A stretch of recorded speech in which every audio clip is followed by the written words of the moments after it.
नमस्कार। सदन दिन भर में आपका स्वागत है। मैं हूं रामवीर श्रेष्ठ। संसद के शीतकालीन सत्र का आज दूसरा दिन था। इस बार का सत्र कई मायनों में खास है। क्या कुछ खास रहा दूसरे दिन संसद के लिहाज से, अहम अगले आधा घंटे में आपको दिखाएंगे। सदन दिन भर की शुरुआत करते हैं हेडलाइंस के साथ।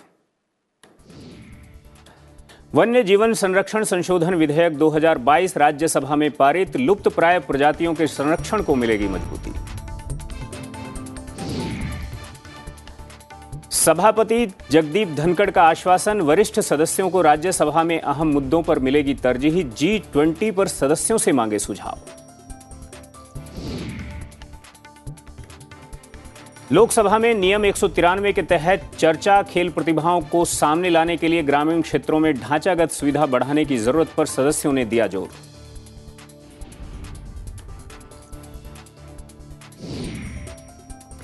शीतकालीन सत्र के दूसरे दिन राज्यसभा की कार्यवाही सामान्य रूप से जारी रही। कार्यवाही की शुरुआत में राज्यसभा में संसदीय समिति के प्रतिवेदन और मंत्रियों ने अपने वक्तव्य सभा पटल पर रखे। सभापति के अनुमति से सदस्यों ने अपने अपने मामले सदन के पटल पर रखे। उसके बाद प्रश्नकाल की शुरुआत हुई। प्रश्नकाल के दौरान सदस्यों ने सवाल पूछे और संबंधित मंत्री ने उनका जवाब दिया। राज्यसभा की कार्यवाही 2 बजे फिर से शुरू हुई। उच्च सदन के शुरुआत के बाद वन्य जीवन संरक्षण संशोधन विधेयक 2022 पर चर्चा हुई और चर्चा के बाद विधेयक को ध्वनि मत से पारित कर दिया गया। उसके बाद ऊर्जा संरक्षण संशोधन विधेयक 2022 को सदन के पटल पर चर्चा के लिए रखा गया। उच्च सदन की बैठक शुरू होने पर सभापति जगदीप धनखड़ ने कहा कि उन्हें नियम 267 के तहत कुछ नोटिस मिले हैं, लेकिन उन्होंने उन नोटिस को अस्वीकार कर दिया है क्योंकि वे व्यवस्थित नहीं हैं और न ही उनमें संबंधित नियमों का उल्लेख किया गया है। नियम 267 के तहत दिए गए नोटिस में सदन का सामान्य कामकाज स्थगित कर विशेष मुद्दों पर चर्चा की जाती है। I would therefore call upon you that while inviting my attention to act in a particular manner as you deem expedient under Rules 267, please engage into full compliance with respect to the first part and also give exhaustively according to your own perception that there is no other rule where the issue can be raised by seeking separate suspension. Having examined the matter, I convey my decision. We need to put them in order.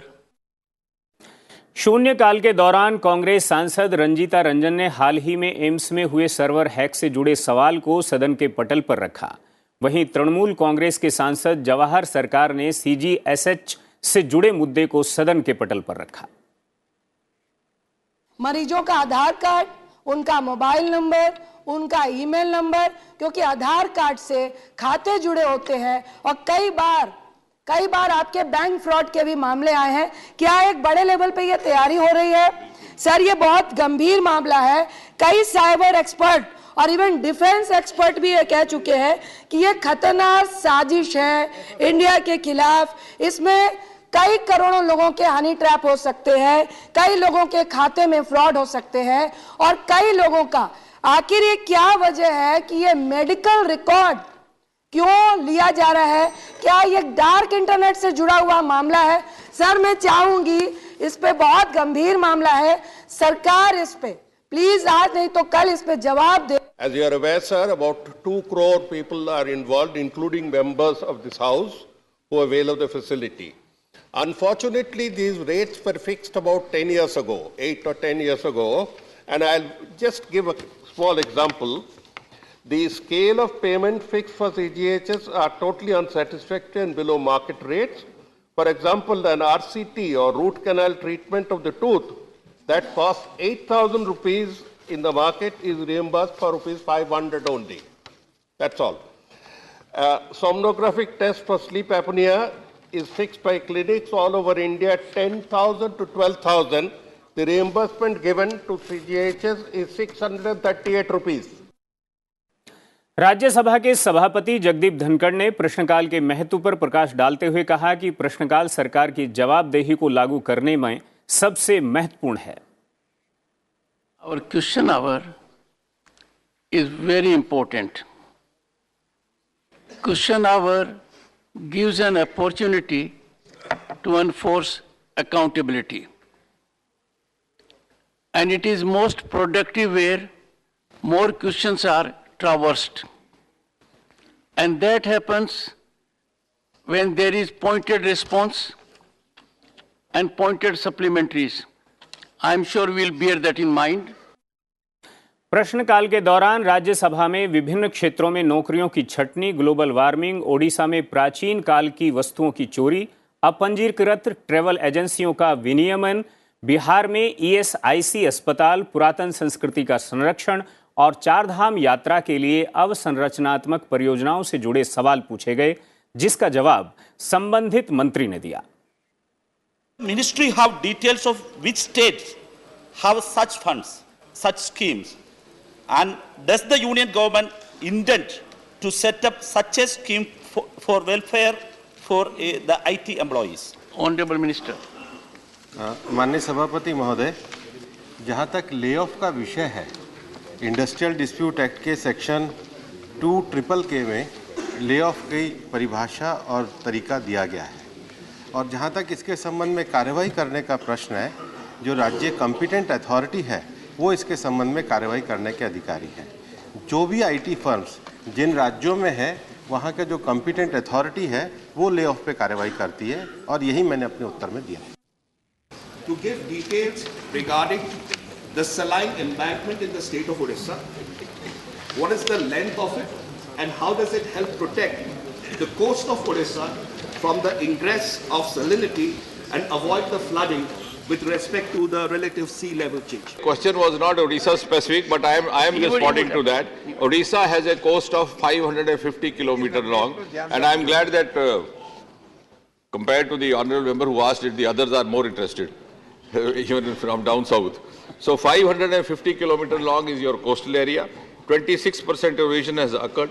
23% is stable. 51% is already in the process of being covered. The sea level rise was 1.03 millimeter in the last about 30 years, beginning from 1966 to 2005.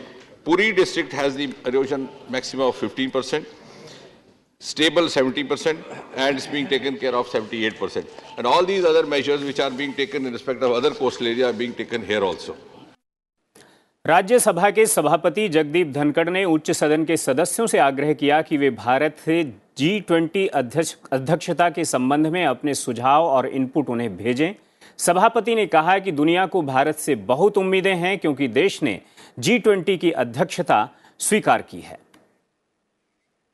In the land of culture and civilization, the event will be unique, an occasion for them to feast on our cultural wealth, and that is both a challenge and opportunity to us. Input to me is that everyone is concerned to make available and showcase India in the most authentic fashion. I call upon all the members to give their own inputs also to the chair, and I will act as a platform to catalyze that their constructive ideas, imaginative inputs are also put into practice. This may be done within fortnight, and I will pass on to the leader of the House, who will bring about convergence of various departments to consider your inputs so that the world comes to know our cultural power, our cultural wealth, and what India has offered to the world. Rajya Sabha के सभापति जगदीप धनखड़ ने बृहस्पतिवार को उच्च सदन को आश्वासन दिया कि पूर्व प्रधानमंत्री एचडी देवेगौड़ा और मनमोहन सिंह जैसे अनुभवी सदस्यों को अहम मुद्दों पर विचार व्यक्त करने के लिए वरीयता दी जाएगी। If on an issue, Honorable former Prime Minister H.D. Devegowda would like to speak, that will be an input to the entire nation. I would first look at him, his vision, and then the rule book. Same when my very dear friend Jairam Ramesh, on an issue of which he has great depth of knowledge, would like to intervene, as he will be doing in the afternoon today. One second. And if it is question hour or any hour,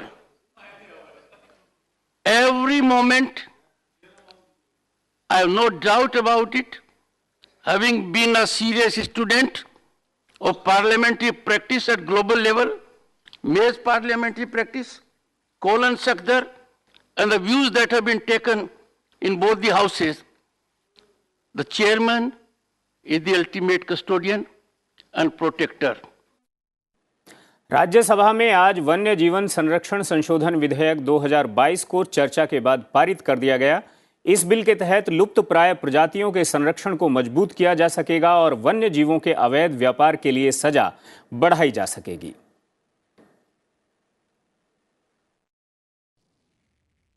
ये राष्ट्र के हित में है और कृपया करके संघवाद के नाम पर एक ऐसे कानून का, ऐसे संशोधन का विरोध मत कीजिए जिस संशोधन का विरोध करने से इस देश के अस्तित्व पर खतरा आता है।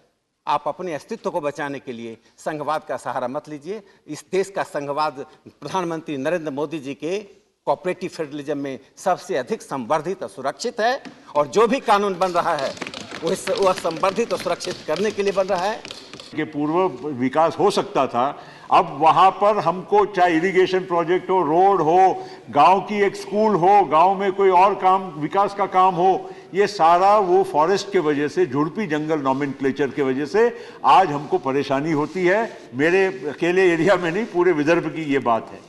तो मेरी आपसे निवेदन है कि ये इस बारे में आप जरूर एक पहले प्रयास जयराम रमेश जी के समय पे और कमलनाथ जी कई लोगों के वक्त में हुए, लेकिन इसकी भी एक सखोल नीति बनाइए जिससे पर्यावरण का भी ध्यान रखा जाए।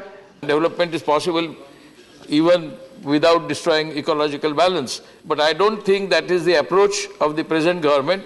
Ecology is sacrificed for the sake of, or in the name of development, in the name of highways, in the name of freeways, and in the name of new projects. It is not enough to protect Adivasis. It is not enough to protect Adivasis and jungles together. It is necessary to protect Adivasis and jungles and wildlife together because they live together and they don't live separately. I plead with the Honorable Minister कि sir आपने जो any other purpose करके और भी इसको broad कर दिया, उसकी वजह से पब्लिक डोमेन में एक डर है। I want the Honorable Minister to tell the Parliament that what is the reason that this government did not vote against the motion where international trade for ivory was due to be started. That motion was defeated, but this government abstained from voting. So any other purpose और उसके बीच में कोई संबंध तो नहीं है sir. He has produced a tome of a bill which is impossible to navigate, impossible to understand. It was a very simple solution that the standing committee had suggested, that was agreed to initially, but then for some reason that agreement was taken back and we have gone back into a very cumbersome bill. So sir, I cannot support the bill in its present form. I support the 2 points on which Mr. Bhupender Yadav has agreed to the report of the standing committee. I compliment him on this, but compared to his average of 90% when he is chairman, I'm afraid as far as this standing committee is concerned, his acceptance rate is only 50%. I think बहुत अच्छा होगा।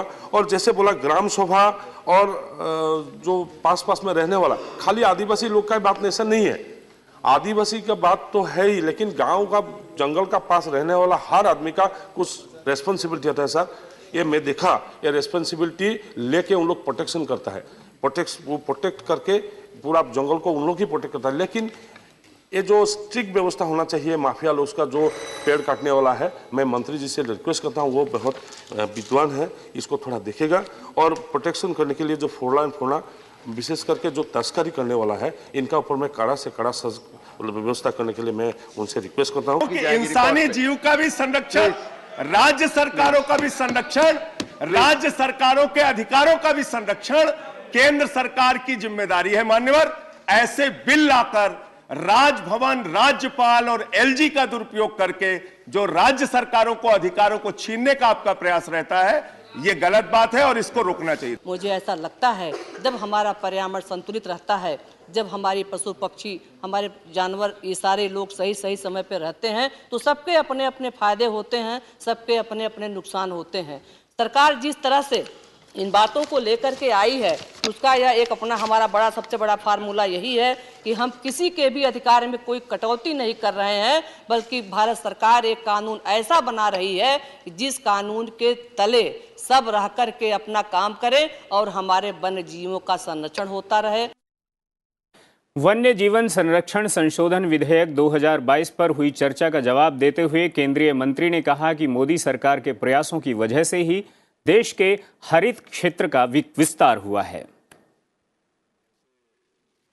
इस सदन में मैं इस विषय पर यह आश्वासन भी देना चाहता हूं कि हम जो भी रूल मेकिंग का काम करेंगे, हाथियों के पूरे संरक्षण, संवर्धन और उनके पूरे तरीके से जो एक्ट के प्रोविजन है उसके अनुसार करेंगे। हम कहीं दाएं से बाएं नहीं, लेकिन ये पावर हमको रूल्स में इसलिए ये एनेबलिंग लॉ। भवन निर्माण और यातायात के साधनों में ऊर्जा बचत को प्रोत्साहित करने वाला कार्बन क्रेडिट से संबंधित ऊर्जा संरक्षण संशोधन विधेयक 2022 को राज्यसभा में पेश कर दिया गया। बिल को सदन के पटल पर रखते हुए नवीन और नवीकरणीय ऊर्जा मंत्री राजकुमार सिंह ने कहा कि इसका उद्देश्य देश में नवीन ऊर्जा को बढ़ावा देना और ऊर्जा संरक्षण को प्रोत्साहित करना है। We have emerged, our country has emerged as one of the leading nations in climate action, in energy transition. We are the only major country, only major economy, जिसके कि climate action compliant है with a sub 2 degree rise in global temperature. हम लोगों ने pledge किया था, we had pledged in COP21 in Paris that by 2030 40% of our established power generation capacity will come from non-fossil sources. Mr. Chairman, sir, you'll be happy to know that we achieved this target 9 years in advance. We achieved this target in November 21. इतने तेजी से किसी भी देश ने अपने COP21 में दिए गए प्लेज को अचीव नहीं किया, और चूंकि हमने अचीव कर लिया, because we achieved it well in advance, इसीलिए COP26 में हमने अपना एम्बिशन बढ़ाया है। पहले हमने कहा था 40% विल अचीव 40% बाय 2030, अब हमने कहा है कि will achieve 50% of our established capacity by 2030। We have enhanced our ambition as a country. चर्चा की शुरुआत करते हुए कांग्रेस के सांसद अभिषेक मनु सिंघवी ने कहा कि हालांकि उन्होंने व्यापक रूप से विधेयक का समर्थन किया है, लेकिन इसमें कुछ विरोधाभास हैं। वहीं भाजपा के सुशील कुमार मोदी ने वैकल्पिक ऊर्जा स्रोतों को बढ़ावा देने के लिए सरकार द्वारा उठाए गए कदमों की सराहना की। Incomplete or imperfect, and certainly this does fall in all the three categories. Otherwise, if we don't even take this initiative, Mr. Suzuki, the car maker, rightly put it. He said, if you don't give this primacy, you will be like a giant car heading towards a brick wall while everybody is arguing over where they should be sitting. We have been given a warning by science. We've been given a wake-up call by nature. It is up to us to heed these calls by legislation as much as by executive action. And I hope that will be done. Cloud वहां पर store करें, kitchen garden को develop करें, कम पानी की खपत वाली फसलों को हम उगाएं। और सती महोदय, अंत में मैं इतना ही कहना चाहूंगा कि गांधी ने जो कहा था, earth can fulfil everybody's need but not everybody's greed. ये पृथ्वी हर आदमी की आवश्यकता को पूरा करने के लिए सक्षम है, परंतु आदमी के लोभ को पूरा करने, एक मिनट, आधा मिनट खत्म करने दीजिए केवल, कि खत्म करने के लिए सक्षम है। और इसलिए कहा प्रधानमंत्री जी ने, जो श्लोक था वेदों का, तेन त्यक्तेन भुंजिता, त्याग पूर्वक भोग करो, यानी जो हम यूटिलाइज करें, सोच समझकर, आगे पीढ़ी को ध्यान में रखकर हम त्याग पूर्वक भोग करें। लाइफ मिशन प्रधानमंत्री जी ने ऐलान किया है। There are certain very good sections, but there are sections that scare us, that scare me as a citizen of India, that scare me as somebody who has worked in the bureaucracy for 40 years, because we have seen how the things function, how the best of intentions are hijacked into oppressions, harassment and corruption. Please don't bring a good intention to such a path. वक्त है एक छोटे से break का। Break के बाद बात होगी लोकसभा की।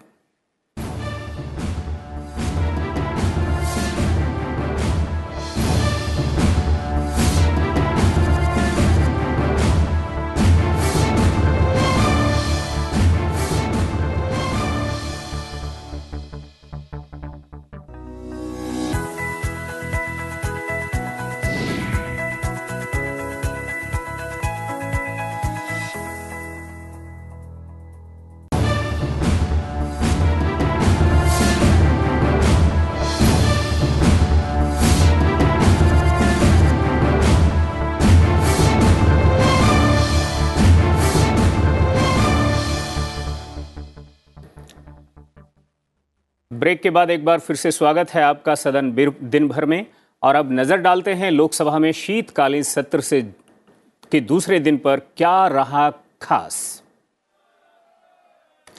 लोकसभा में जिम्बाब्वे के संसदीय प्रतिनिधि मंडल का स्वागत किया गया। लोकसभा अध्यक्ष ओम बिरला ने सदन की कार्यवाही शुरू होते ही सदस्यों को ये जानकारी दी। उन्होंने कहा, आज संसद की दीर्घा में जिम्बाब्वे की संसद का एक प्रतिनिधिमंडल विराजमान है। लोकसभा अध्यक्ष ने सदन की ओर से जिम्बाब्वे की नेशनल असेंबली के अध्यक्ष और संसदीय शिष्टमंडल का अभिवादन किया। हमारे सम्मानित अतिथि जिम्बाब्वे की नेशनल असेंबली के अध्यक्ष महामहिम एडवोकेट जेकब मुंडेडा और वहां के संसदीय शिष्टमंडल के सदस्यों का स्वागत करता हूं, अभिनंदन करता हूं। जिम्बाब्वे के संसदीय शिष्टमंडल का भारत आगमन सोमवार 5 दिसंबर 2022 को हुआ था। शिष्टमंडल के सदस्यगण दिल्ली के अलावा आगरा की यात्रा भी करेंगे। लोकसभा में प्रश्नकाल के दौरान जल शक्ति मंत्री गजेंद्र सिंह शेखावत ने लोकसभा में कहा कि जल जीवन मिशन के तहत देश भर में 2000 से ज्यादा लैब बनाई गई हैं और एक ऐसा प्लेटफॉर्म बनाया गया है जहां पानी का पूरा डेटा रखा जाता है।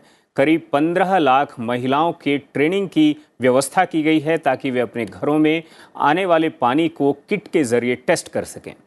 पिछले एक साल में 75 लाख से ज्यादा सैंपल आए हैं जिन्हें टेस्ट किया गया है और अगर किसी भी तरह का संक्रमण पाया जाता है तो उस पर काम किया जा रहा है। Under Jal Jeevan Mission, we have taken many initiatives.